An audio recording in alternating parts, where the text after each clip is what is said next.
এত কিছুর পরেও আমরা দেখলাম গতকাল আশ্চর্যজনকভাবে চর্বিত চর্বণ করে চলেছেন বিরোধীরা, সে হোক সিপিএম হোক কংগ্রেস।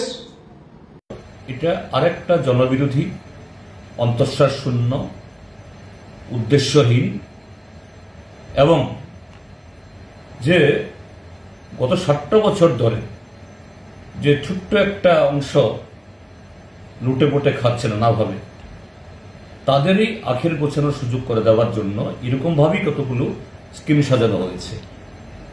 এই রাজ্যের সামগ্রিক বিকাশে, পরিকাঠামো উন্নয়নে, কর্মসংস্থানে যারা পশ্চাৎপদ অংশের মানুষ তাদের জীবন যন্ত্রণা লাঘবে এই বাজেট কোনো কাজে লাগবে না। এটা আরেকটা যে ব্যর্থ বাজেটে মানে ব্যর্থ বা একটা দিশাহীন বাজেট। তা ত্রিপুরাজ্যের গ্রাম পাহাড়ে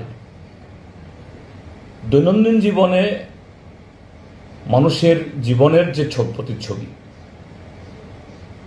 সেখানে গ্রাম পাহাড়ে দুর্বিষহ অভাব, বেকারদের এই বেকারিত্বের, যুবকদের বেকারিত্বের যন্ত্রণা, যারা এই ব্যবসায়ী, ক্ষুদ্র ব্যবসায়ী, তাদের ব্যবসাতে রোজগারে মন্দা, আর অন্যদিক থেকে যে আইন শৃঙ্খলার যে অবনতি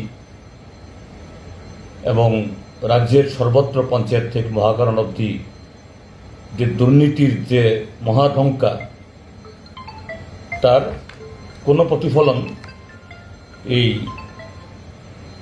বাজেট প্রস্তাবে সেখানে দেখা যায়নি। দাঁড়িয়ে টাকার অঙ্কটা বিশাল, কিন্তু বিগত বছরগুলোর অভিজ্ঞতায় জনগণের প্রাপ্তি এই রাজ্যে সম্পদ সৃষ্টি করার ক্ষেত্রেতে অতীতে গত 7 বছরে যেমন তার কোনো প্রতিফলন হয়নি, এবারও হবে না। তো আজকের এই বাজেটে যে সমস্ত শব্দ চয়ন হয়েছে, সেখানে এই প্রিন্ট মিডিয়াতে প্রতিদিন যে সমস্ত হেডলাইন হচ্ছে, ইলেকট্রনিক মিডিয়াতে প্রতিনিয়ত যে সমস্ত যে এই ভিডিও ক্লিপস বা প্রতিবেদন বেশে আসছে, সোশ্যাল মিডিয়াতে মানুষ যে তার অভিব্যক্তি প্রকাশ করছেন, তারও কোনো প্রতিফলন এই দীর্ঘ প্রায় 2.25 ঘন্টার ভাষণে তার কোনো চিহ্ন নেই।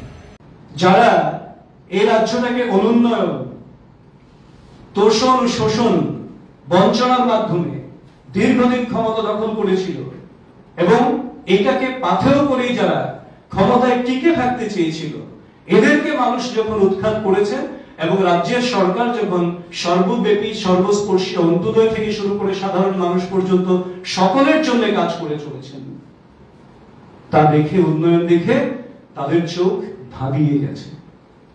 তারা বলছেন এই বাজেটে দিশাহীন।